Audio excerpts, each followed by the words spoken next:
Tune in, episode 66. It doesn't get any better than this.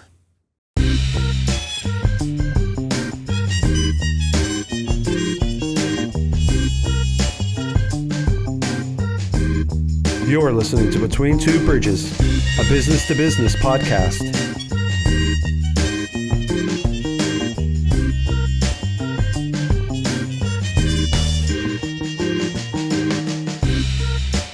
With your hosts, Joe Ferranti and Jerry Kenna.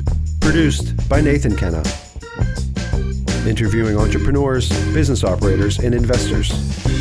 This episode of Between Two Bridges is brought to you by Duro Cleaners. Luxury laundry care conveniently delivered to your door. Visit durocleaners.com because life's better without laundry.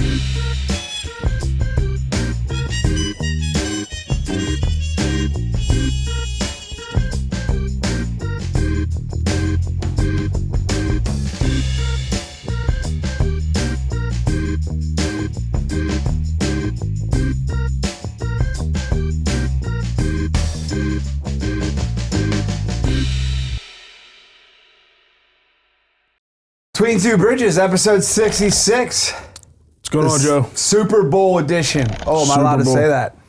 Is that like legit? You're not I don't allowed know. to Is say the that? NFL going to come? Super Bowl? Super Bowl? Super Bowl. It's like bomb on a fucking plane. I think we could probably get away with saying say the whatever word we Super want. Bowl. Super Bowl. Live from the Super Bowl. Fucking Super Bowl.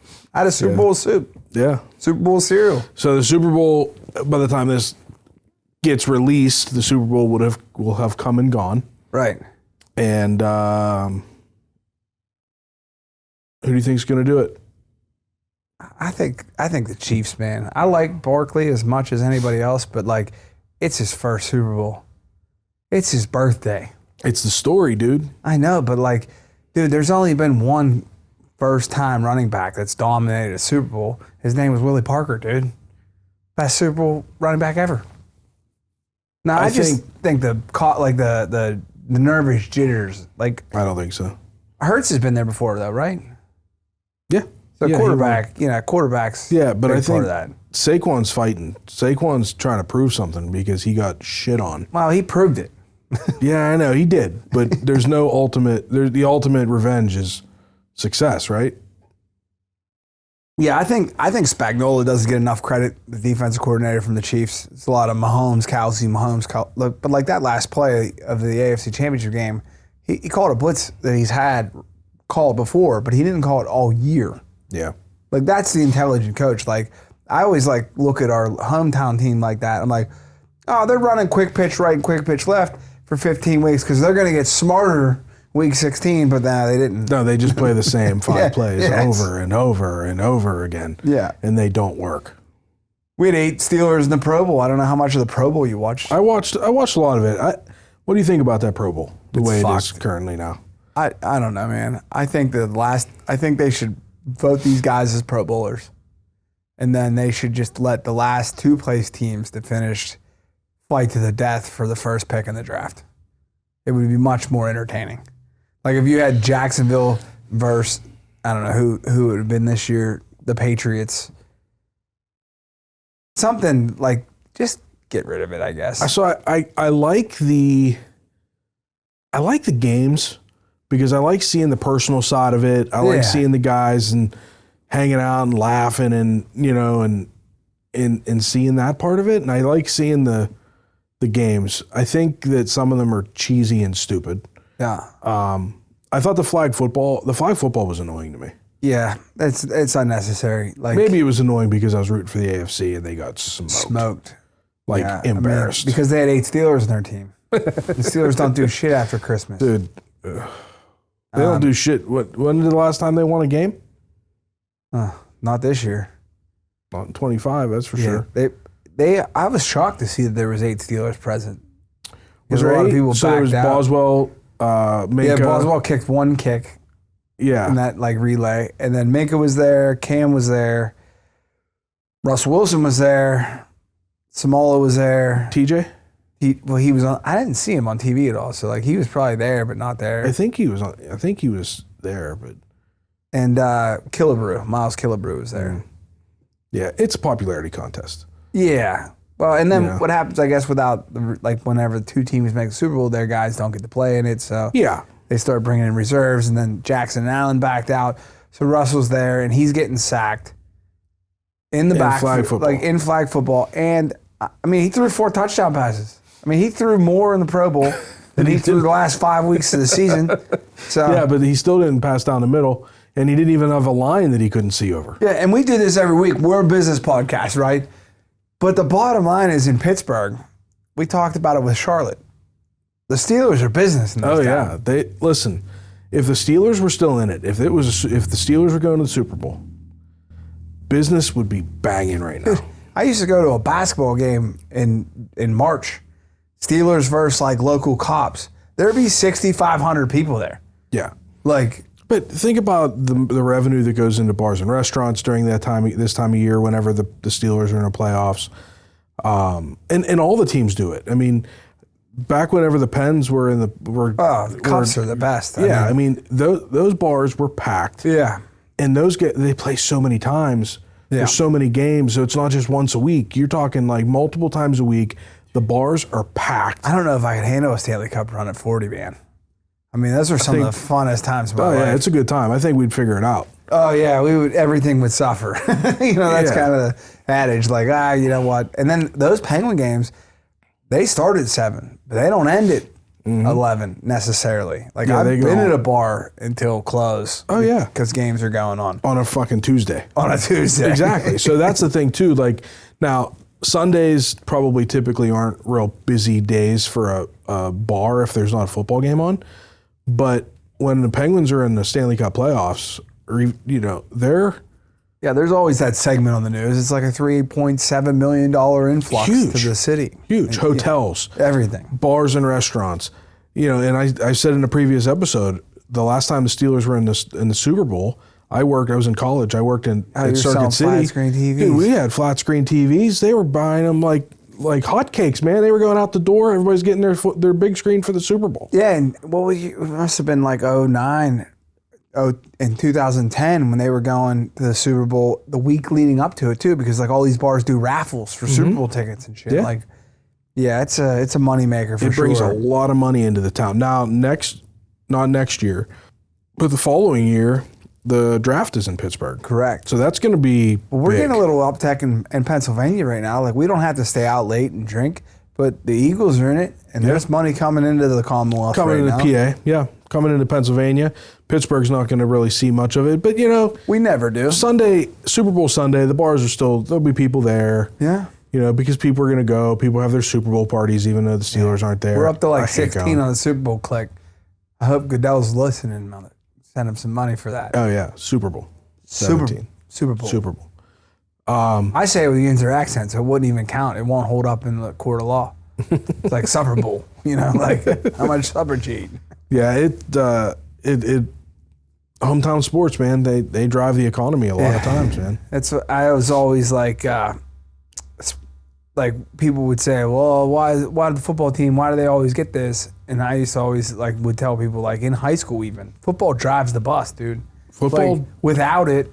Football drives the budget in every aspect, whether it's high school ball, college ball. Look at, the University of Pittsburgh. They've got, the girls volleyball team fucking killed it this year. Yeah, that's how I knew Pittsburgh was in a bad spot when we were all rallying around women's volleyball. They were awesome, though. Yeah, dude, and they've been awesome. And they'll be awesome again next year. Yeah. But golly. But girls volleyball is not going to... No, even Pittsburgh's not a basketball town, but when Pitt Hoops is on fire, that's another run. If they go into the NCAA tournament and they make a run, dude, bars are packed. People are excited. It's sports drive the bus, but at the end of the day, the biggest nut maker is football. Yeah. It's football, man. So I miss it. I miss being a contender. We went from pretender to contender this year pretty quick. I don't have a ton of regrets in my life, but I quit football, I think, in 9th grade. I don't know, dude. We reference this guy pretty much on our show a lot. Brandon Ohm said you were the best center that he's ever played with and said you would have gone pro. Yeah, right. I did a really good job on the bench, bud. But you played center. I did. And I played a little bit, but I quit You were I a just Borough was Flyer. bored with it. I played midget football for Lower Borough and played for a couple years. That's what made you so dominant in 7th and 8th grade. Because you came in. I had 2 years more experience. Yeah, you were experienced. Yeah. But I don't know. I didn't have the love and passion for it. In 9th grade, I thought I had other shit that I wanted to do. Well, I think you said in a previous lazy. episode, like, dude, you're not going to go pro. Like, I think that's the eye test that they should treat kids with nowadays is like, in 9th grade, you know or you don't. Like, Yeah. you're either going to go to college and get a scholarship or you're not. And in 9th grade, you can pretty much tell. Yeah, and I wasn't going to. Right. And I didn't really have the desire to. I mean, I guess every kid has a desire to. Yeah, I don't know. It's just one of those things. But I do regret quitting because I think there's a lot of, the team camaraderie and. Dude, I thought it was funny. I think it was either our junior or senior year.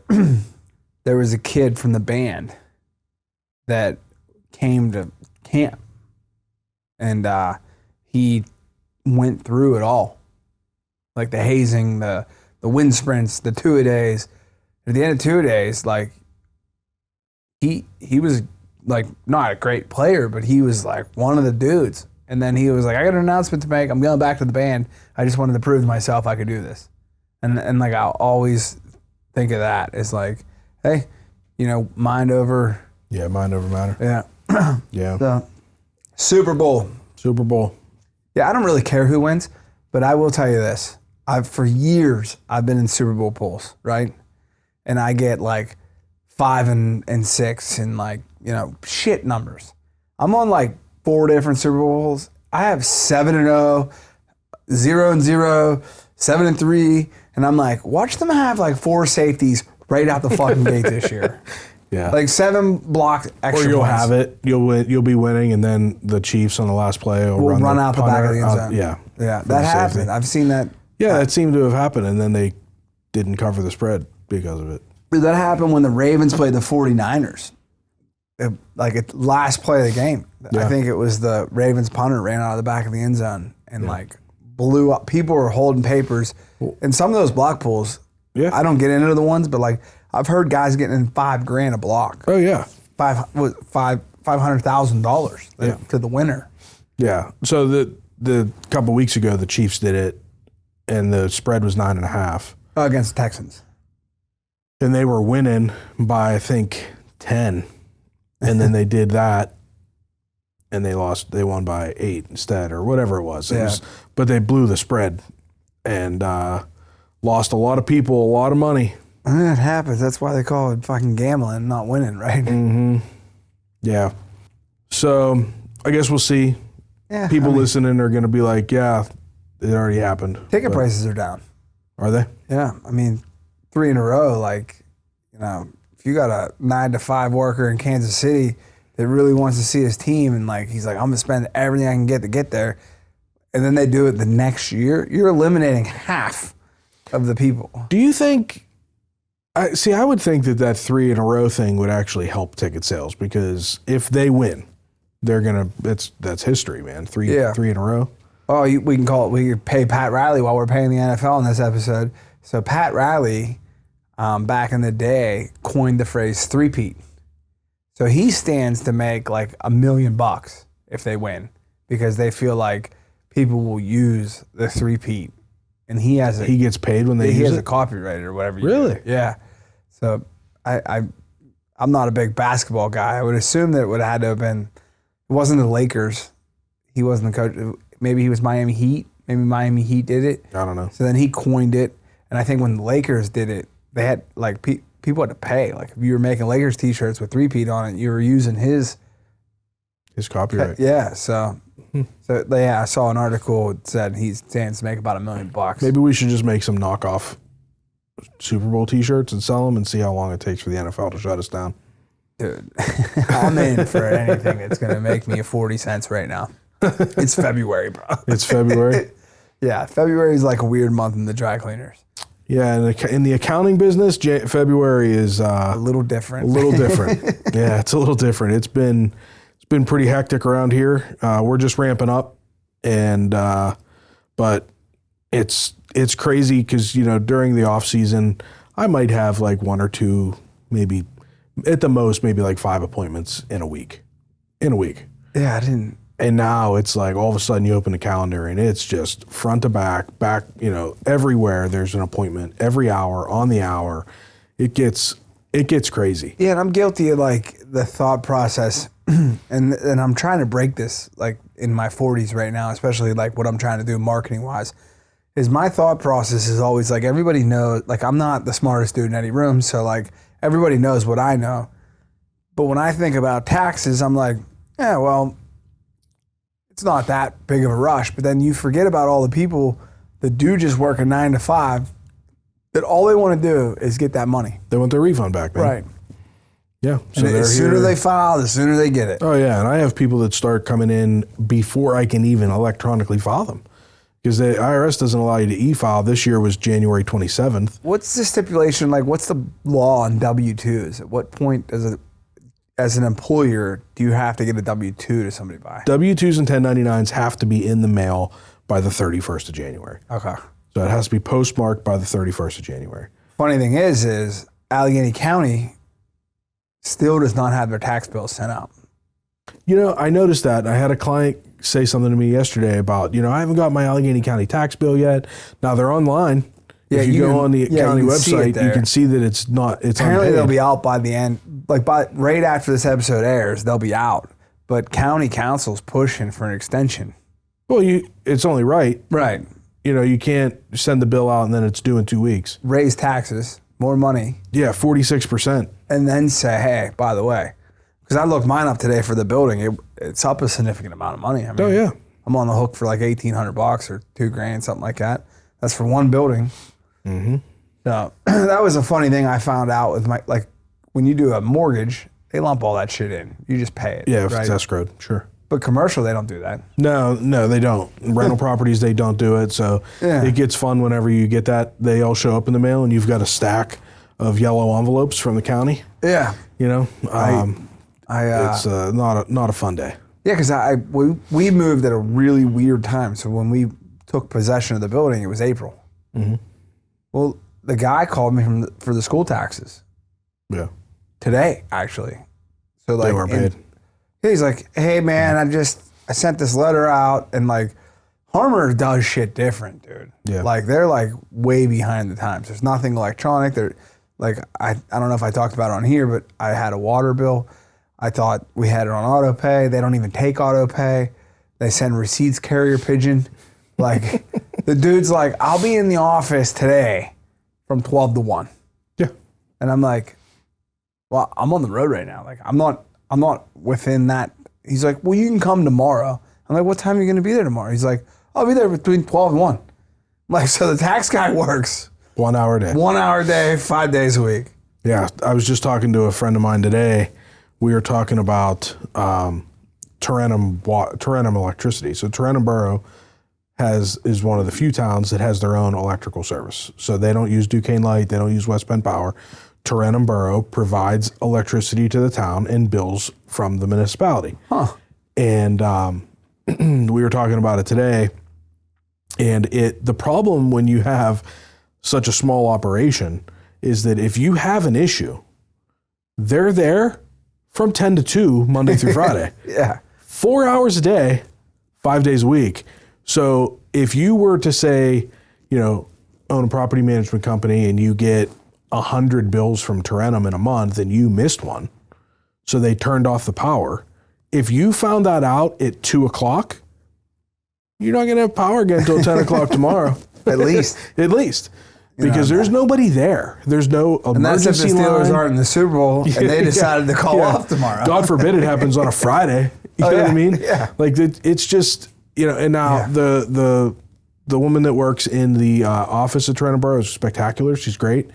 But it's just these small towns, at least with Duquesne Light, West Penn Power, I mean, they're terrible to deal with, let's face it. And no matter how bad they treat you on the phone, all they say whenever you have a problem is, if you have a problem, call the PUC, which you might as well write it down on a piece of paper and then throw it out the window. Right. Because it's not going to do anything for you. And the alternative is you get a company like Jordan Tax Services involved. Uh-huh. And then they're just as bad. Like, they're just going to bill you to death. Yeah. and say, well, you call me if we owe you money. Right. Like, so Jordan Tax Service, we file income taxes, so we file local tax returns. So prior to this year, we've always, our software will e-file federal and state, no problem. But even from as long as I've been doing taxes, which I started doing taxes in like 08, 09, maybe. Yeah, right around the time I stopped filing taxes. 07, 08, yeah. 07, 08. Yeah, right. Ever since then, we've always just done them by paper, give them to the client, sign and date, here's an envelope, send it in.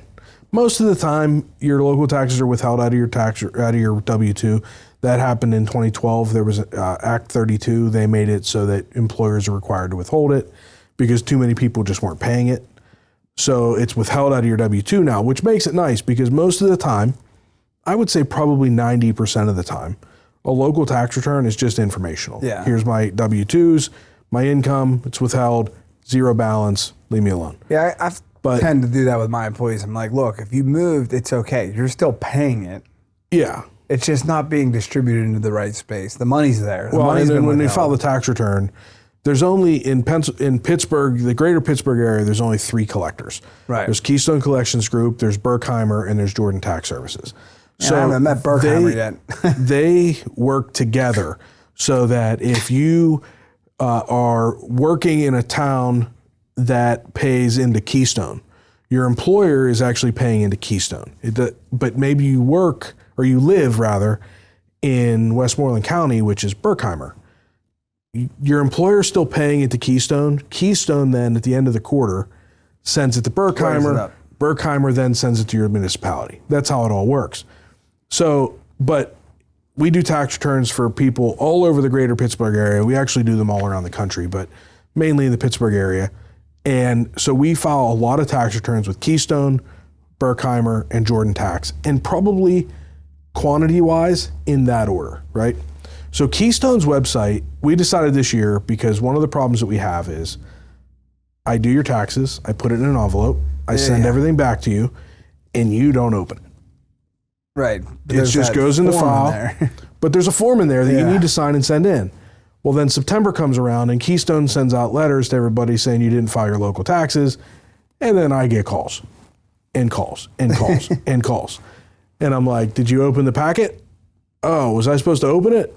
Yeah, you were. Anyway, we decided this year we're going to go through the process of e-filing them. My software won't do it, so we have to actually go on the website for each of the collection companies, file the return online. It's a process. But let me tell you something, okay? Keystone is great. Only drawback to Keystone is if you owe money, they have to ACH it, meaning it's direct debit. There's no payments. There's no pay stubs. So I have to say to my client, hey, you owe them money. I got to pull it out of your account in order to file this. I need your checking account information. So when it's a lot of money and the client's not ready, it's not due to April 15th, I kind of have to sit on it. That's the only thing that sucks. Keystone is pretty great. Berkheimer, it's a little bit tedious. It's more tedious, but it works. Same kind of thing. Jordan Tax, let me tell you about Jordan fucking Tax that thinks that they're still in the 1980s. Yep. Okay? I hate them motherfuckers. So Jordan Tax sends a local tax form to you if you live in their area. And apparently there's a little PIN number. There's a little code on that form. If you don't have that code, you can't e-file the return. So the client that gets that and doesn't pay attention to it, doesn't bring it to me, maybe didn't get it because they moved or they're new to the area, they don't have it, they don't have that code, I can't e-file the return. In defense to like normal people, if you get an envelope to your house that says Jordan Tax Services, they look like a law firm sending you a fucking IOU for something you don't know. It looks like it's bullshit. Yeah. Yeah. So a lot of people, or they're like, I've thrown a lot of your shit in the mail, Jordan Tax. or they know what it is, and they're like, oh, that's just that local tax form. Yeah. I'll stick it here, I'll bring it to Jerry, and then it gets forgotten, it gets lost, because also historically, I was just printing my own form out of the software, I've not used it. I'm really hoping Trump's listening to this. He'll get after Jordan Tax It's such a mess.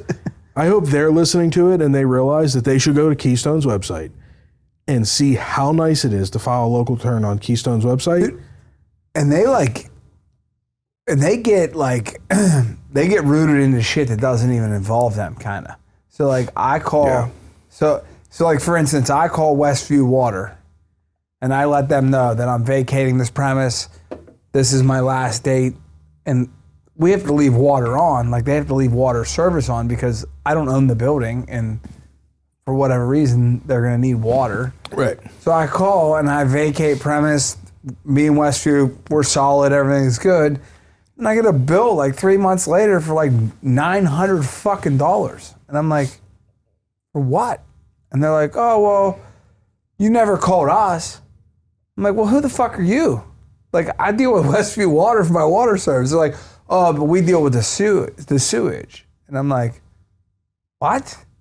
Yeah, it's separate. Yeah, and I'm like, okay, well, look, I'm out of there. Like, but I left there. They're like, yeah, okay, just pay it. I'm like, all right, I just pay it. I'm like, cool. But we're done. Was it for time after you left? A little bit, but not much. It wasn't worth arguing over. So I'm like, all right, we're good then. 3 months later, so 6 months later from the original, they just bill it again. And I'm like, what the fuck is going on? Like, oh no, you got to send a letter in. I'm like, cost me $900 because I didn't send a fucking letter in. We were on the phone. They're like, no, it doesn't work that way. You got an official document. But you didn't own the building. No, but So I tell them to lean the building. I should call him back. Hey, Jordan, you're going to get a phone call. Lean the building. Because that water and sewage is leanable. Yeah. That's why a lot of the places, there's actually towns that I own rental properties in, that it's a single family house. All the utilities are in the tenant's name. The water bill is not allowed to be in the tenant's name. It has to go to the owner because they don't want, I can bill the tenant back for it, but they don't want the tenant to not pay it and then they end up having to lien the property and screw me over. So they make me pay it and then bill back the tenant. Yeah. Which is a pain in the ass. Yeah, you're trying to get blood out of a stone sometimes. Right. But Water out of a fucking stone. Well, they look at it, they're getting their money, right? So they're like, that's your fucking problem. But then there's water authorities like, honestly, like Oakmont Water Authority, and we can complain about them too. But Oakmont Water Authority, if it's a rental property, you just tell them like, hey, I'm a landlord, this is the tenant. You have to both put down a deposit, like $25 or something. But it goes in the tenant's name. Now, if the tenant's 30 days late, I get a copy of the bill notifying me, hey, this bill's 30 days late. You better call this motherfucker. Yeah. And, I think all that shit's kind of fucking wacky because I get it like years ago when your water bill was $70. It's like they're not making any money. Dude, I'm seeing people online right now that are getting whacked for fucking $1,800 water bills. Yeah. Family of two. Yeah. Well, how about, so the reason we were talking about Tarentum Borough Electrical today is that they sent out a letter with last month's bills that their capacity fee to the borough has gone up from $29 per kilowatt hour to $286 per kilowatt hour per day. And now they're like, sorry, it's because of all the additional electrical usage, electric cars, everybody switching to electric everything. And it's caused this huge demand on the electrical, and it's costing them more money because now they have to go outside their grid to buy power to pull more electricity into the municipality. So now they're adding another fee on top of the bill that's 1.8 cents per kilowatt hour for everybody. So like I had a bill there, and I don't know, I didn't really pay attention to like whether it was average usage or not. But that bill is going to go up $20 a month. But it's 20%. You know, it's not chump change. That's a 20% increase in electrical usage because of everything going electric. And let's face it, a huge part of this is electric vehicles. Right. And we've talked about this on the podcast before. We don't have the infrastructure to support these electric vehicles, but the government is incentivizing everybody to buy them to try to get people to buy this shit that nobody actually wants. And now we're all paying the price to subsidize, again, not only did our taxes subsidize it, but now our electric bills are going to be subsidizing it because of the extra drain on the electrical grid. Dude, when I look back at like the year, just paying attention a little bit about like what's going on. So FlexSource is a 4,000 square foot warehouse with 0 air conditioning. Sure. It's just, you couldn't. It doesn't make sense. So in the summer months, my house is air conditioned and we're living there. So there's a lot more electrical consumption because we have no 3-phase power in Sharpsburg. There's nothing that is a huge draw on electricity, but the Harry that works there, the employee, he has an electric car, and that's part of the deal. Hey, charge your car, charge it here. Don't charge it up. It's like a bonus to him, and I'm never gonna bitch about it. I don't care. But dude, the electric bill is $120 more down there a month than it is in my house. With no air conditioning. Yeah, in the middle of summer. Just one electric vehicle. Yeah, it's a serious, it pulls a lot of power. Yeah. These people are hooking up 220 lines into their house to plug in their cars. And, we don't have the infrastructure to support it. That's the problem. Yeah. And now, these auto manufacturers are struggling because people aren't buying them. Dude, if I owned an electric car in my house in Oakmont, there's no way I'd plug it into that house. Like, I feel like the house would glow. Like, there'd just be fucking sparks coming out of the shed in the back. Like, yeah, like you think about these older houses in Oakmont, they're not built like, yeah, dude, like I remember when people were getting microwaves when we were kids. They'd be like, God damn it, trip the breaker. Mm-hmm. It's like, all right, well, it's the same house, nothing's changed, and you just bought a fucking electric vehicle to plug it in. Yeah. So, everybody's having to put in 200 amps breakers, breaker boxes, A 200 amp service, yeah. It's... Yeah, I don't know, man. It's crazy. That's part of the downside, They can give you the tools to charge it, but you're going to pay. Yeah, I don't know that... I don't know that I'm ever really I don't know, maybe... Well, people know you enough. We have fucking 66 episodes. They know you're not buying a Tesla tomorrow. Yeah, there's no Tesla in my future. I think that there's an argument for like a plug-in hybrid. Yeah. Something that... But I've been looking at plug-in hybrids. It seems like it's the answer. Like, it'll get you like 100 miles throughout the day. Right, without using gas. Yeah. Or it will give you really good gas mileage for a lot of miles. Yeah. But you're not having to, if you're going on a road trip, you're not going from charging station to charging station to charging station and sitting there for I could only imagine at a time. Like, the year we drove from here to Key West. Oh, you'd still be on your way back. Yeah. And Jordan Tax Service would have just got me the bill. Fuckers. Yeah, it's not... there's no easy solution to all the shit that's going on, but like I think we're in like I kind of look at things like on both sides of the spectrum, like especially with all this tariff shit going on. They're like, oh, well, this is all things that, Canada promised and Mexico promised in 2019. It's like, okay, they promised it, but they didn't do it. Yeah. So sometimes you got to force the hand. We talk about tariffs? Yeah.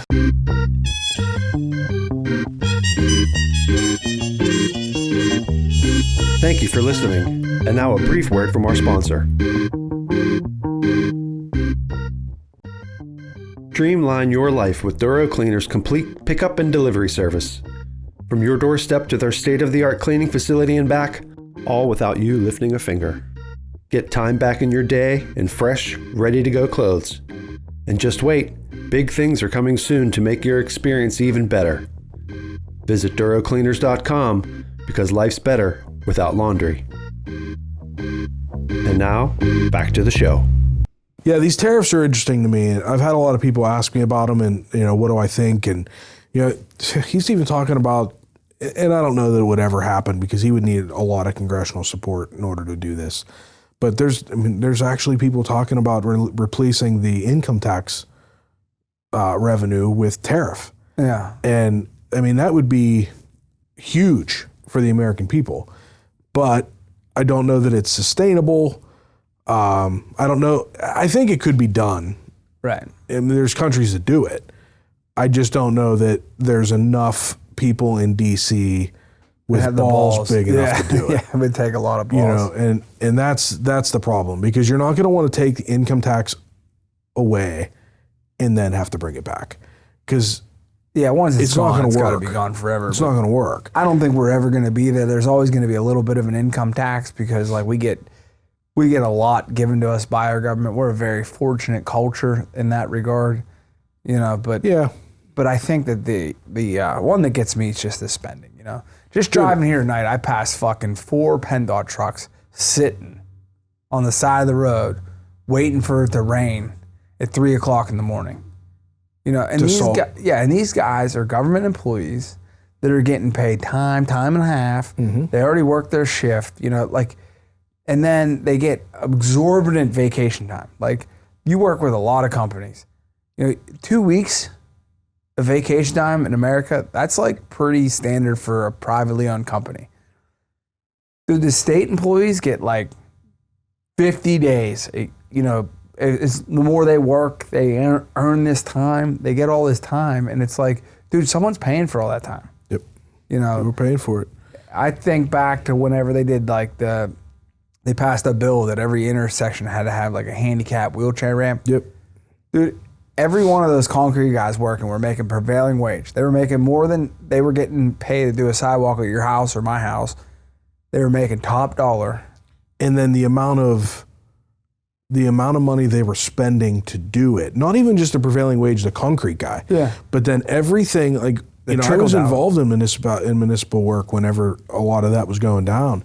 And you had engineers, you had architects, you had, you know, ADA specialists, you had consultants, it was like, what are we doing here, guys? We're building a fucking ramp out of concrete. $8,000 an intersection everywhere in America for what? Why are there so many people here? We're just making a ramp out of concrete. It doesn't seem to be that hard. I've always thought back to the deaf child in this area where they put the sign up. Appreciate that sign. But you don't need to go put that sign in every neighborhood. Yeah. Because there's no deaf child that lives there. Yeah. You know? and I've never lived in a wheelchair, so I don't know, but yeah. How about all this spending that's coming out now and all this? So the Doge thing. Yeah. Right? So Vivek's out. He left? He says, I've heard a lot, and I've heard a lot from him. It seems like there was some little bit of a beef, but they have decided that they're going to be amicable in public, is the take I'm taking out of it. Basically, Vivek has announced, he's not quite announced, but he's kind of announced that he's likely going to be running for governor of Ohio. Okay. Now, the Hatch Act says that you're not allowed to be a government employee and be currently running for office. Okay. So Doge initially was not going to be a government body. It was not going to be within the government. It wasn't going to be a department within the government. It was going to be an independent group that was going to basically analyze government spending. At some point, it got moved into government. So it is a government department. Oh. Now, with that change, if Vivek is going to run for governor, he can't be in Doge. The other thing that they're talking about is that Vivek's plan, his viewpoint on how to handle this spending and do this is by attacking this spending from a constitutional and judicial approach, meaning that apparently, from what he's saying, that I think he said 57% of the spending, the budget in the most recent years is actually not constitutional because it did not follow the proper proceedings within the government to be able to be spent. It's like you give and take kind of system amongst them. And I think a lot of it was because it was enacted by the executive branch and not by Congress. Congress holds the purse strings. So there's legal ways. That's not PC, bro. Holding the purse strings. That can't be. You're not allowed to say that? I don't think you're allowed to say that anymore. I said it. So DEI, bro. Give me shit in the comments if you want. So his approach to it was to try to fight the spending through a legal battle, where he's saying that Elon's approach to it is a more technological approach, but he won't go into what the hell that means. Yeah. So Elon's trying to cut the cords. He's just trying to cut the cables. Yeah. But apparently feels like he got all his power. but he's like, we're friendly, we're good, it's all amicable, it's fine. I don't know. You read between the lines, you're like, yeah, this doesn't seem right. But he's like, I don't like this motherfucker. Yeah, I don't think anybody's going to Thanksgiving dinner at either one of their houses anytime soon. Yeah. But it has been interesting to see over the last week exposing it. Some of the money that they were the spending. The Pentagon one was fucking floored me. Dude. I didn't see that one. The Pentagon spent like $16 million on ribeyes. Really? Yeah, because their fiscal quarter ends in September. So traditionally in September, the Pentagon spends more money. Sure, got to spend it. They spent $80 billion. And it's every government. It's not just Pentagon. Yeah. They have to zero their budget. Which is the biggest crock of shit ever. Like, but they spent $80 billion in September. It's like $132,000 on ice cream. Dude, it was like $30,000 on footstools. Like people know. Did you hear about the $50 million that we were sending to Gaza for condoms? I mean, that's called genocide, bro. Dude, listen. Somebody on the news did the math. That's 1,000 condoms a guy.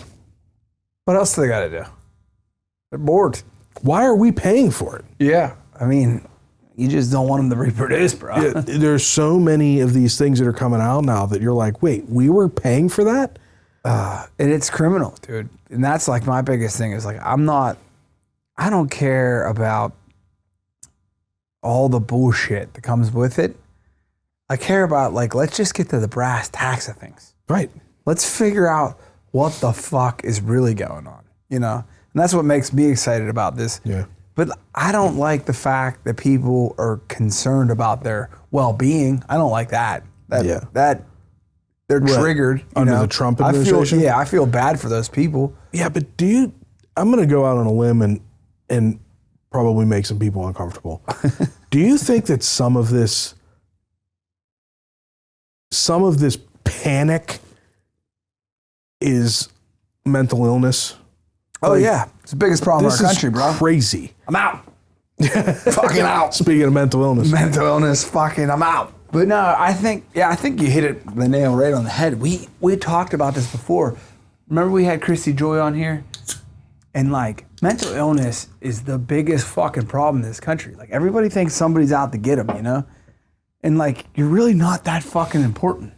No. At the end of the day. Like, yeah, I just think, like, there's all these people that are talking about, like, they're going to come take kids out of school. And I don't know. I don't want to get into all of it. It's just, there's a lot of crazy people. And it's perpetrated by the media. The media is a killer, dude. And these crazy stories and these crazy hyperboles that it's fiction to scare people into thinking that somebody's coming for them. I just don't understand how the fuck 30-some businesses shuttered their doors in Pittsburgh to protect their employees. Well, you're protecting illegal immigrants. Wait, what? Did you see this? They had like a pact where like these restaurants. Is it today? No, it was. I think it was beginning of the week, maybe Monday, last week. But they were fearful for their employees getting picked up by ICE, so they shut down, right? So they wouldn't have to come to work, and they stood in solidarity. I'm thinking, but you know what? The problem is with that. To me, I'm not the tax man in the room, but the problem is if you have an illegal employee that's an illegal immigrant, you're sure as fuck not paying federal tax for that employee. You're not paying state tax. Medicare. You're saving a boatload of money. Yeah, probably not paying workers' comp on that guy. Right. You're breaking the law to every extent. If you've hired them, you're breaking the law. Right. You're committing human trafficking. 100%. Okay? Like, yeah, so you're like now trying to get a feel-good story out of it. And it's like, no, because the guy down the street that doesn't hire illegal immigrants is paying a boatload of taxes. Like we've talked about it here. Each employee costs you double, you know? But an illegal immigrant only costs you what you're paying them, you know? Yeah. So it's just bullshit. Like, I think it's weird because there's so much of that,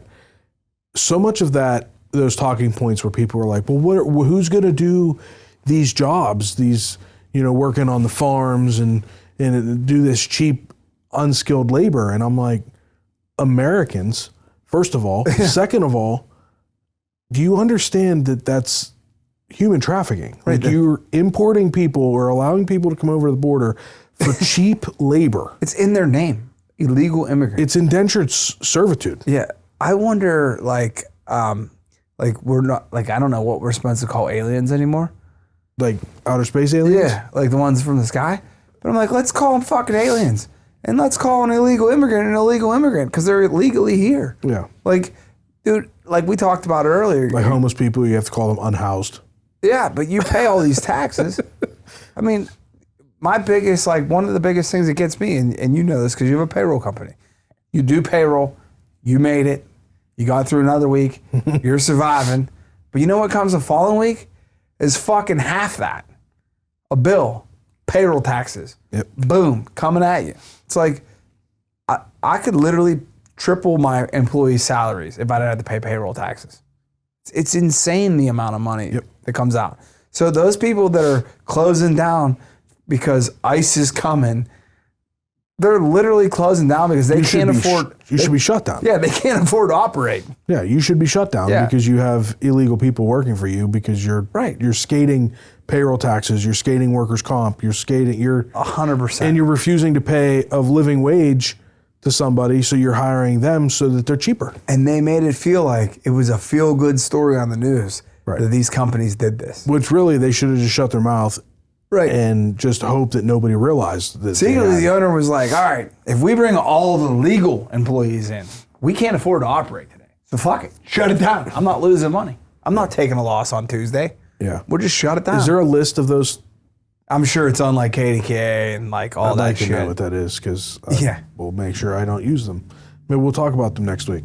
These are the 30 I put them on blast. We'll put a list on it. Like I won't go there because that's my biggest gripe. Like I have employees that struggle and I know they have. Yeah. And they struggle on the principle of like, dude, I can't afford to give you $2 more an hour because there's a lot of shit tied in this. And we've had that talk on this show where we talk about the brass tacks of what it costs to have a $20 an hour employee. Right. You're paying this dude 11 straight cash, homie. Mm-hmm. And he's walking out with 11. He's happy. Yeah. Because an American is going to want that 20 an hour, not 11. And he's working 50 hours a week. Dude, but you put $450 in your pocket. Yeah. Because you had him there. And like, I think that it's just the level the playing field kind of thing. And it sucks. There's going to be some good people that get caught up in this.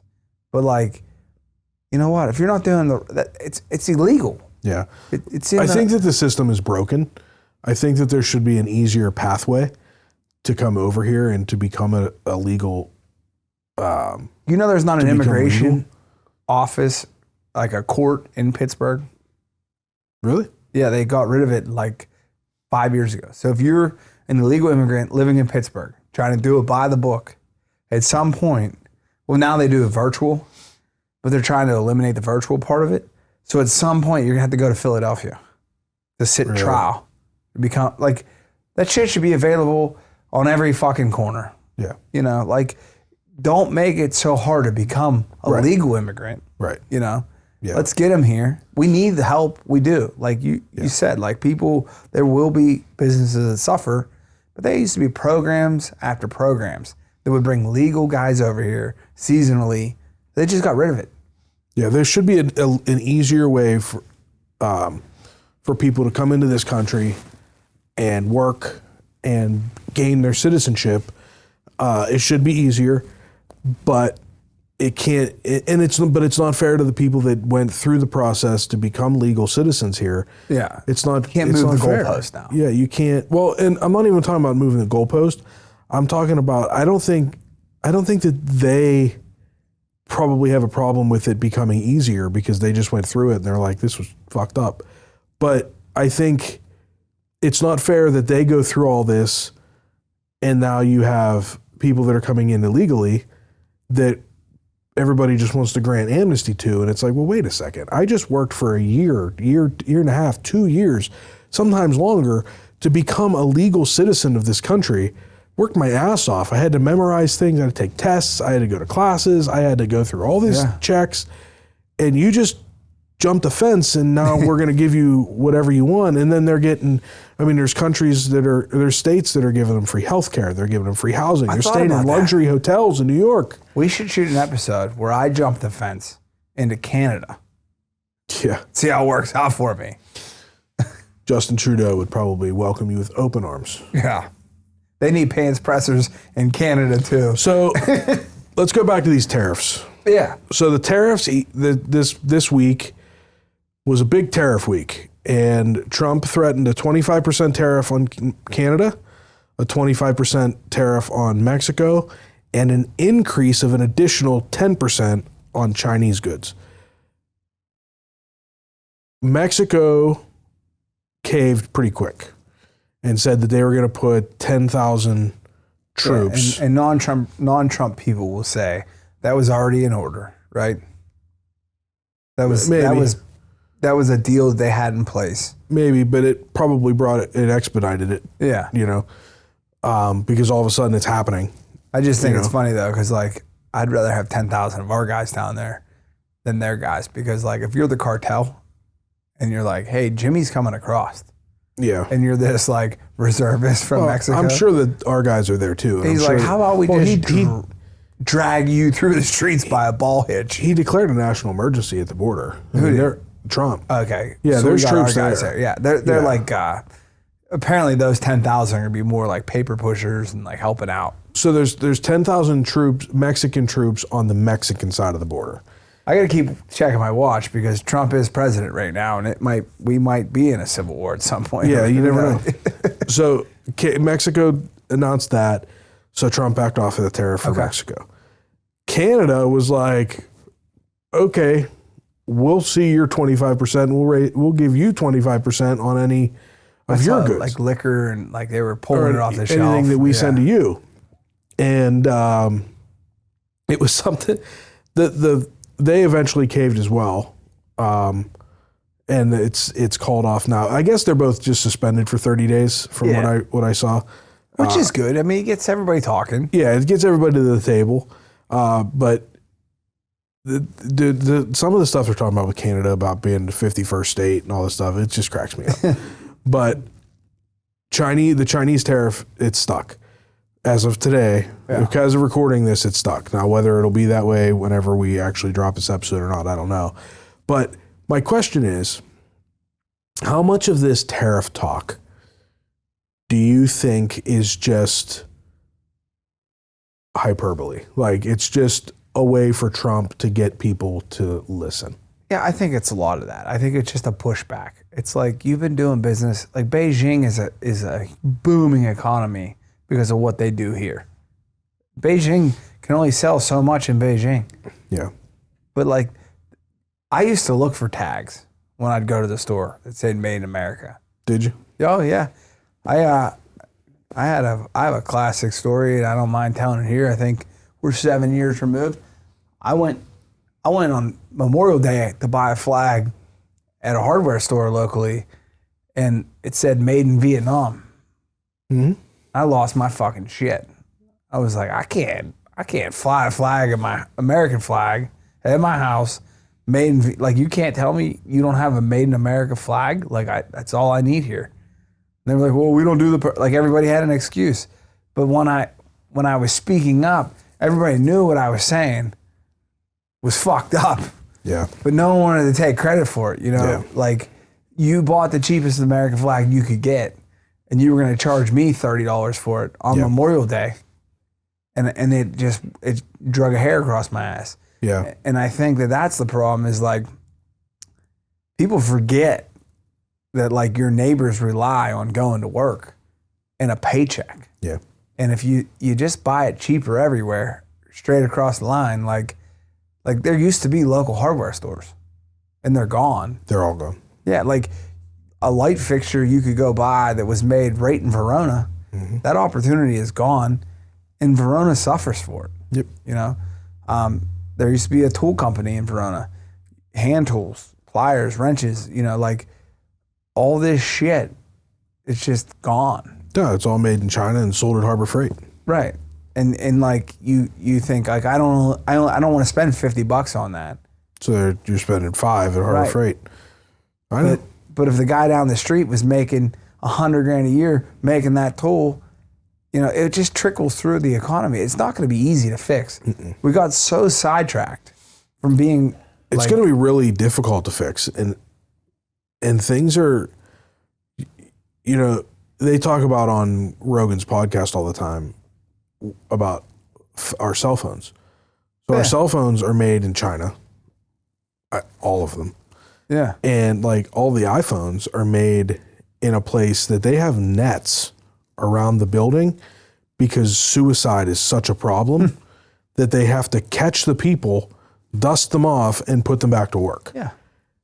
It's slave labor. I mean, we all spend $1,000 every 2 years or more on a new iPhone. I saw they're giving a rebate, $1,000 on a Samsung phone. Like they're giving a rebate for $1,000. So it's got to be $2,000 on that phone. Yeah. So the question is, how much would it cost to make a phone?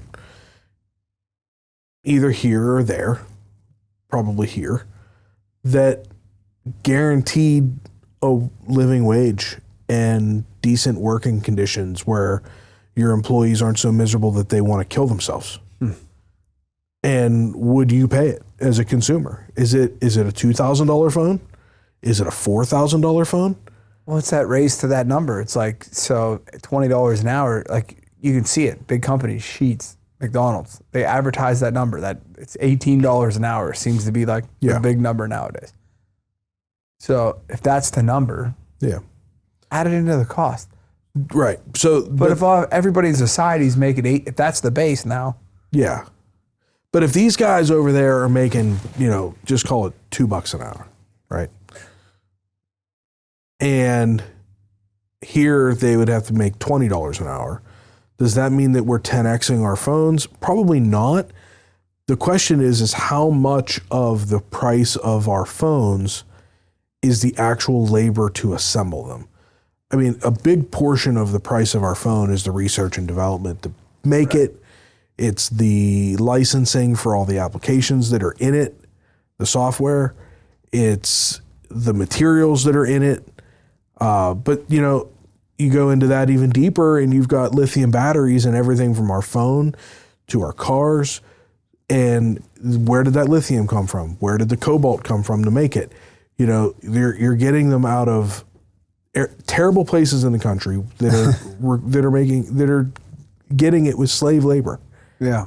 And we're all here upset because of, minimum wage isn't $15, but we all have iPhones in our pocket where people are so miserable in their job that they're trying to kill themselves every day. So years ago, I put this together in my brain, my childhood brain. So our grandparents paid a dime for a loaf of bread. Yep. Our great grandparents. So then our grandparents paid $1. And now we pay 10. We just slide the decimal point on everything. Yeah. So, what's the price to pay for an equal life? Are we going to have $10,000 cell phones in our pocket? You got them. If that's what it costs, that's what it costs. And you know what we do? We buy the phones that are $1,000 and we're happy with them. Yeah. Sometimes you got to take a step back. Yeah, but that $1,000 phone, is it the slave labor phone or is it just a phone that's not as capable? I'll put the fucker on the wall. I don't care. I'll get a cord and everything. I'll go backwards. I'm not afraid to go backwards. What I'm afraid of is there are people at Apple that are making $30 million a year. Yeah. That have never touched the manufacturing plant of an iPhone. So there's this gross separation of wealth. Yeah. And how much of the price of the iPhone is paying $30 million for Tim Cook? Yeah. So, if they sold 30 million iPhones, it's $1 an iPhone, right? Yeah. So, that's a big question. And a lot of that, they're publicly traded, so their financials are on the SEC's website. They have to record them. But that kind of depth of it, I don't think you're ever going to be able to get that. That's internal accounting. But yeah, because there's bonuses and they're not going to tell you the man hours and the actual cost basis of manufacturing an iPhone. I'm not anti Tim Cook, but I'm anti there's just got to be a better way. The rich have gotten the ultra rich have gotten away with way too much, and that's what's funny about you hear about these tariffs and all this shit. You think Trump doesn't have buddies that are worth billions of dollars that are manufacturing these products in China, and he's throwing shots across the bow against his friends, and people were like, he's just here for the ultra wealthy. Well, when you impact tariffs, the first person it hurts. Because if you have a major corporation that's importing goods, what's it do to your bottom line right away? It drives it down. Yeah.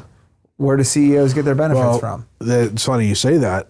One of the Trump tariffs was going to impact Volkswagen.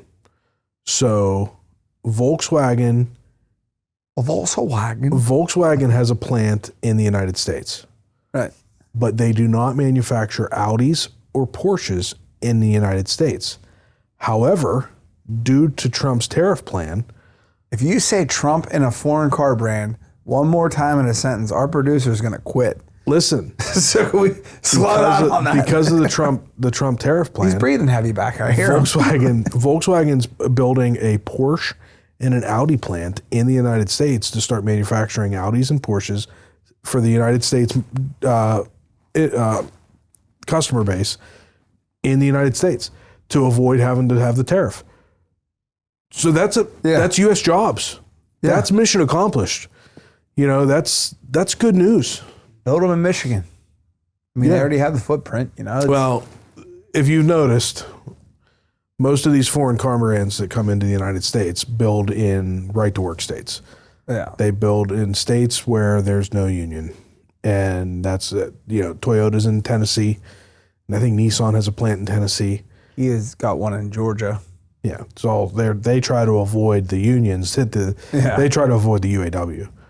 Yeah, well, it's a step in the right direction. But there's still U.S. jobs, and I'm sure they'll be paid well. If you're building an Audi or a Porsche, I'm sure you're paid well. And I know that my hangers aren't going to be made in America anytime soon, and I know I'm going to get crushed on and that's the other thing, the truth of what's going on, and then the trickle down effect. So I don't think that my distributor is going to call me tomorrow and be like, hey, we're charging 25% more for hangers because there's a tariff, but it's in their head. So if they can, they will. Mm-hmm. And then you get I get boxes from Bangladesh, and I'm like, because that's the other thing they'll do is they'll manufacture in China, drop ship to Sweden, and then send it. And then geography's never been my strong point. So, but that's what they'll do. They'll warehouse. Yeah. But the thing is, it makes you think. It makes them think. Yeah. I just think we've been getting taken advantage of way too long. Yeah. That tariff on Mexico and Canada will have an impact even on companies like Ford and General Motors. Because General Motors has plants in Mexico and in Canada, and so does Ford. But they got ultra buyouts. They've got government money in their blood. Ford didn't take a buyout. Yeah, I know. A bailout. And it cost me because my truck's not rust protected and it's 10 years old and falling apart. So GM took a bailout, but they paid it back. But they did take a bailout. Yeah. Ford, I believe, I'm sure somebody in the comments will correct me, but I'm pretty sure Ford didn't I think I heard that too. I think I was on my high horse one time and I was like, that's why I bought Fords. But man, I mean, a little Z-Bart protection under that truck, it would still be running around, but now I can see. Yeah, it's pretty common, but yeah, my exhaust is I call myself Sparky now. It's dragging on the ground because all the brackets are rusted out. But it's a Ford thing, man. That little Kia will run longer than that Ford, I guarantee it. I just think that these are conversations that are important to have. Yeah. What's going on in the world? Everybody wants to bitch and complain about stuff. It's well, nothing's changing. Right. We're just having photo ops and getting taken advantage of. There's some things changing. The last couple of weeks, there's been some big changes. I mean, there's a lot of U.S. federal aid to foreign countries that has not gone out, which is and isn't going out. And if there's a hurricane in Haiti, by all means, let's help. Yeah, if you can afford help, let's spend $50 million to buy condoms for the Gaza. No. Or how about the fact that the Ukrainian president came back and said that 58% of the funds that have been sent over from the United States is unaccounted for. Yeah, because it's like They don't have PPP. it. It's like PPP money. Like it just It's gone. Just goes. They never somewhere. got it. Yeah, Where is that money? We're talking about billions and billions and billions of dollars of taxpayer money. And I'm doing tax returns, and I have clients that owe thousands and thousands of dollars, and we lost billions of it? Yeah, Where is it? I think that there's a huge part to like what you said. There's an empathy factor, right? You have to have empathy. But like, dude, I have empathy for everyone I've ever met. But like, and I have friends that have gone through some hard times that I'd love to help out. But whenever I'm looking at my bank account and I got $100 in it, and because I had to pay a mortgage payment and all this shit, and I'm sitting on like, $106, I can't give you $1,000. It's not there to give. No. And you have to put yourself and your family first sometimes. Yeah. I got to feed my kids. Yeah, I mean, and it's a hard life to live because especially when you run a business, you're running a business and you know your employees are having struggles, and it's like there's only so much money to go around. Yeah. Like I'm not Tim Cook. Like I had a friend of mine in the office today, and she got a call from one of her tenants that's late on their rent. And I could hear that she was getting quite the sob story. Mm-hmm. It's always this, it's always that. And she said something to this tenant that I was like, good for you. She said, yeah, I get it. Life happens. When will you be sending your rent? She cut her off. Yeah, I get it. Life happens. When are you sending your rent? good for her, because you can't get sucked in. Dude, I'll never forget during COVID, and you can do the research. You'll know who my landlord is. I won't put him on blast during this, but Yeah, you've said it before. yeah, they'll figure it out. So during COVID, one of the things that like a lot of people in our industry were trying to do was push rent. Just push it. Like from the first of the month, give me 30 days. That buys me a month. I'll pay you 100% guaranteed end of the month. So I was like, hey, it's worth a shot. You know, it buys me 30 days throughout all this shit. So I called and explained to him like, hey, you know, I'm due on the 3rd. I'd like to push it to the 29th. You'll get your money. And like, and then moving forward, so you basically bought yourself a month's worth of free rent. And moving forward, my due date will be the end of the month. They were like, we'll take that into consideration. Appreciate your phone call. I was like, all right, cool. 3 days later, I got a letter in the mail that I owed them $2,700 for common area maintenance that had nothing to do with the rent, and then rejected my offer to pay them. So not only do you still have to they pay gave your that- rent, They're like, oh, now we you owe us another forgot. $2,700. And that's why I'm so afraid to like ever make that phone call, because like they were like, oh shit, we forgot about his common area maintenance. If I'd have just shut the fuck up, I probably could have skated $2,700 at the end of the month. But yeah, they needed it, and I get it, because we go back to taxes. Property taxes are up, you know. They And have bills to pay too. yeah, if you got somebody that's living in your apartment, Yeah. and they're like, hey, can I pass off $500 till next month? You're like, no, I just got a $2,800 tax bill from the county. Mm-hmm. And that's the thing like that sucks about like this area. And like I don't know too much about Tom. I just know what he said on our show. Yeah. But Allegheny County in Pittsburgh has never had an uptick. Like we have been decreasing in this area since we were born for 40 fucking years. You know, like no one from Allegheny County has done anything to help anyone. It's just been a constant decline, you know? So I don't want to like give him all the credit, but as a small business owner during that time, no one came. I didn't talk to anybody, you know? I didn't even have anybody to call because the incumbent was gone that was here for 30 fucking years. Like he was gone, like our local rep. Not to say anything bad about the current rep, but like there was a new regime, and like no one ever called you and was like, hey, Jerry, what are you hearing from business owners? Like, why wouldn't you call every fucking tax preparer in the country, or at least in your district? It's like it falls on deaf ears. And you just keep going through the same shit. Like I drove through the north side today, and there is some beautiful reconstructed properties. I mean, neither one of them, we could put our money together and go to the bank and couldn't afford. And right next door to them, they're dilapidated. The boards are on the windows. I was in Lawrenceville today. There's properties on the hilltop of Lawrenceville on 51st Street or 54th Street that overlook the whole river. They're gorgeous. And at the end of the street, there's a guy that can't afford to pay his fucking rent. You know, like, that's the weird part. And then all these politicians say, we're here for you. Well, the guy that built the big house on 54th Street, he's you. So is the guy next door, and they're just getting away with it. So let's call it in. Let's call the shit in. And I think that's what he's doing.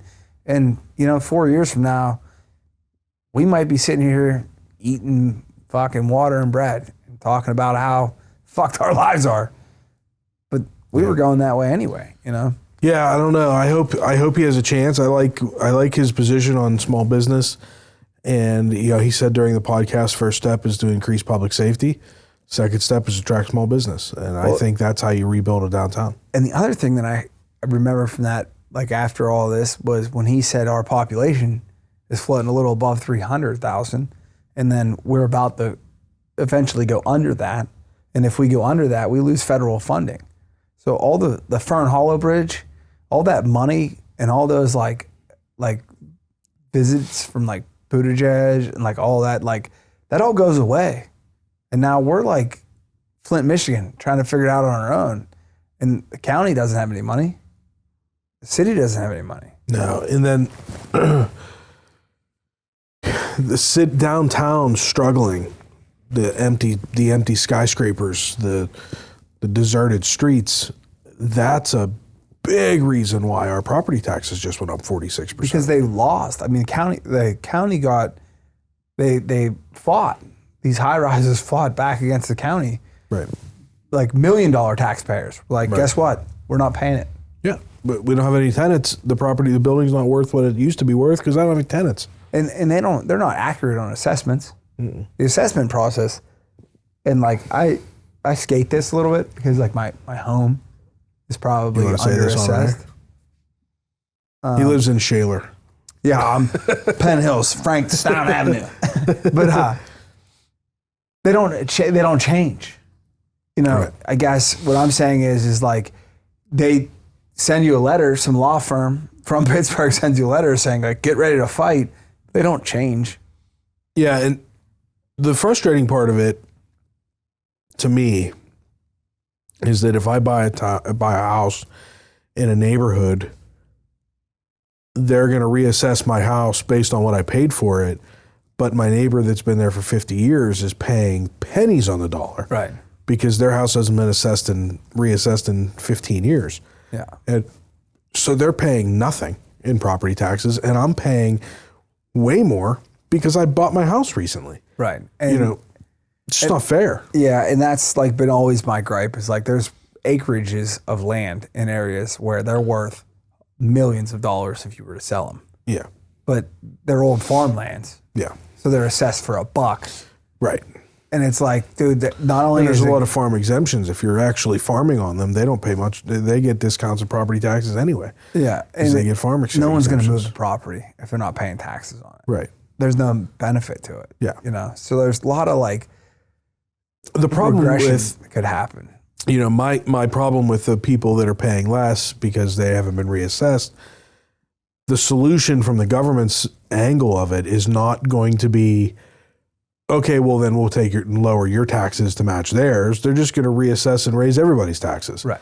We all pay. So we all pay. But I mean, they do that Homestead Exclusion Act in Allegheny County. Yeah. But you get a little discount, but it doesn't offset what they just did. No. And then how about this? So most recently, the county and the school districts in particular got in trouble because they were reassessing, and they were reassessing it like 80 to 83.5 or something % of the purchase price.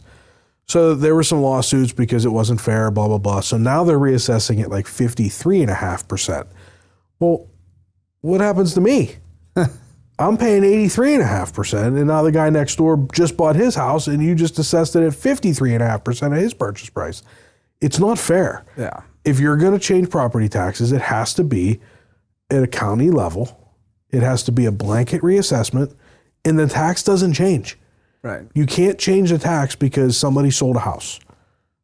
Yeah, and you get people that are like, man, this is right at the end of our budget, but I want my kids to grow up here. Right. I love this house. And then all of a sudden their mortgage just went up $500 a month Bang. because their taxes went up. Yeah. Yeah, I mean. And now all of a sudden their house isn't affordable anymore. Right. And then they leave and they sell it to someone that can afford. Like, They lose their house. Yeah. And they're gone. And or they keep struggling. Maybe they don't sell it right away because they're going to try to figure it out. But eventually they could end up losing their house to a sheriff's sale. Right. It's just. It's not right.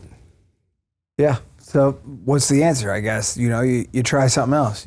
Honestly, I don't see why you can't have a reassessment and then the taxes don't change. Yeah, That's the tax for that house. If you took and you reassessed countywide, you established a baseline assessment for every property in Allegheny County. You did it right now. And then that tax doesn't change for the next 10 years. And every 10 years, they do a countywide reassessment, and that's it. No more changing when it changes hands. That way you take all the unfairness out of it, and then you also take the question out of it, well, if I buy this house, what's going to happen to the property taxes? Are they going to reassess me? Are they going to make my taxes go up? Yeah, because that's what we're under. It's like 36%, right? We had a 36% increase in taxes. Yeah, it was supposed to be 42 or 46, and then they took it down to 36. And then what if next year they do a countywide reassessment? Which is probably coming. I mean, Emma So my house is worth, she ran on it, Joe. yeah, 209 gets reassessed for 400, and I'm paying. I can't afford tax on a $400,000 house. She campaigned on it. Yeah. Everybody's acting like they're surprised she's raising taxes. She said it during her campaign. Honestly, a countywide reassessment, create a baseline tax for every property in the county, and that's where it stays. Are property taxes write-off? If you're an individual and it's your personal home, you may be able to itemize on your tax return and take a write-off. If it's a rental property, then yes, absolutely, it's a write-off. No. And if you're a business owner and your business owner property, then yes, absolutely, it's a write-off. Yeah, it's like we're in a weird phase right now because I could see some hope on the horizon, and I could see where the people in this world that are negative about it and that don't want to hear it, I can see where they're coming from too. The hard part about Pittsburgh is that Pittsburgh has voted one direction forever. And because of that, whether you are blue or red or purple or whatever you are, if you are only voting for one party, things will never change. Right. One party system doesn't work. It doesn't work. You have to have different ideas. And, I don't know. I didn't know we were going to get so dark this episode, dude. I don't know. I was actually in a pretty good mood. I was in a good mood when we started. Tax season's here. We're moving and shaking. We're getting going. We're seeing clients all day, and everybody's. This is the time of year everybody's happy because they're getting refunds. Yeah, what I always hang my hat on in business as a business owner, and this is what's important about working for yourself, is you're not as broke as you can go get your clientele. Your clientele has money. They've figured out a niche, a business. They have more money than you. They are building houses on 54th Street.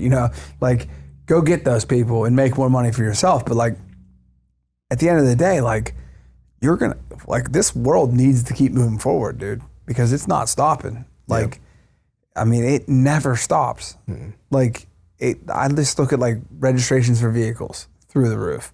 Inspection stays the same, but does it really? Everything keeps going up on the government level.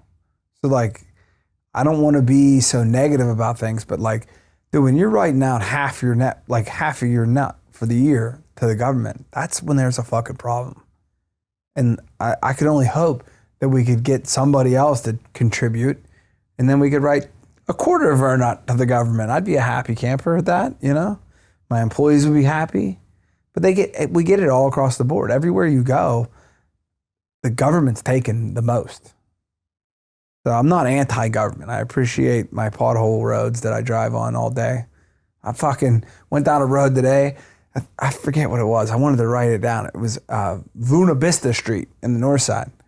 The fucker's 0.5 miles long, half a mile, cobblestone, bro. It's like 6th Street on steroids in Oakmont. And I'm like, this is taking years off of my vehicle. Like, and I'm driving slow. I'm like, my delivery driver's like he's having a party on this motherfucker. He puts milk, sugar, and cream in his coffee, doesn't stir it, and drives down there to get it all mixed up. And spills it all over the interior of the van. Yeah, it's like, these are the things that like, okay, so 1933 is the last time the other party was in charge of Pittsburgh. That is when they laid the last brick on Buena Vista Street. They fucking were like, hey, we don't have the money to pave it, so we won't pave it. Yeah. I'm like, what is going on? Yeah. I mean, you go through the strip, backside of Lawrenceville, there's railroad tracks that should be ripped out. Yeah. That are still there. You have people that are paying $5,000 a month for rent in a high rise that can't park in front of their building because there's a 12-foot section of railroad track just sitting there. Yeah. There's been a train car that's gone down them in 100 years. Mm-hmm. So, I don't know. I hope we made Tom West proud here. We're not endorsing anybody yet.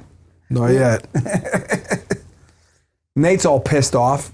We talk bad about foreign cars and checkers. We talk bad about foreign cars. Nate, did we make you mad on a scale from 1 to 10? I haven't been paying attention. I love you, buddy. until we get a text message like, boys, you got a little way too political last week. That's why we need our Destiny here. He reins it in. He'd be like, how about the UFC fight last Saturday? So, but yeah, we're here. We're still bitching. No, it's all good. The older we get, the more we want people to stay off our lawn. Yeah. So no, it's all good. Fuck, we're killing it out there. Can't imagine what the price of that's going to be this summer. Cutting grass? Yeah. Getting rid of all these illegal immigrants, man. You have an illegal immigrant cut your grass? No, man. I got a guy with 4 pensions cutting my grass. He loves it. Yeah. Dude, he loves cutting grass. My neighbor Dan, shout out Dan. Dan is a true hero of mine. And dude, he really does. I really think, like, he approached me and said, hey, my son's going to cut your grass. And I'm like, oh, that'd be great, because I was working on the house. Dude, I don't think his son's ever cut my grass. He doesn't. It was like his sales speech. Does he have a riding mower? Or he's got a riding mower. Yeah, so he enjoys it. Is he married? Yeah. He's just hiding from his wife. Now that you say that. So, yeah, I mean, those are the things. Like, there's so many hardworking people in this world that are just paying way too much in taxes. Yeah. So, yep. We will sign off on that. We will say we endorse no new taxes. No new taxes. We have some guests coming up. Yeah, February is a big month for guests. Yep. I think we're doing next week. We're doing a 2-for-1 special. I mean, we'll release them one at a time, but we have 2 next week. Yeah, we got to pay attention to our wardrobe next week. Yeah. Although I did wear this 1 episode ago. Yeah. I only have so many shirts. It's just been cold. Yeah. So this got a little body to it. Yeah. That's the problem with the dry cleaners, dude. Like, people don't want to give up their heavy shit, and I make money on the heavy shit. Yeah. So they like sweaters. They're like, I can wear it one more time. Yeah. So. All right. You ready? Till next time. All right. Go get it. Pay your fucking taxes. Thank you for listening to Between Two Bridges, a business-to-business podcast. Find and follow us on your preferred podcast streaming platform. Like and subscribe, and leave us a rating and review. You can join us socially on Facebook, Instagram, TikTok, and X. You can email the show at info@betweentwobridgespodcast.com. Until next time, make it till you rake it. Fuck, clip that reel, Jack.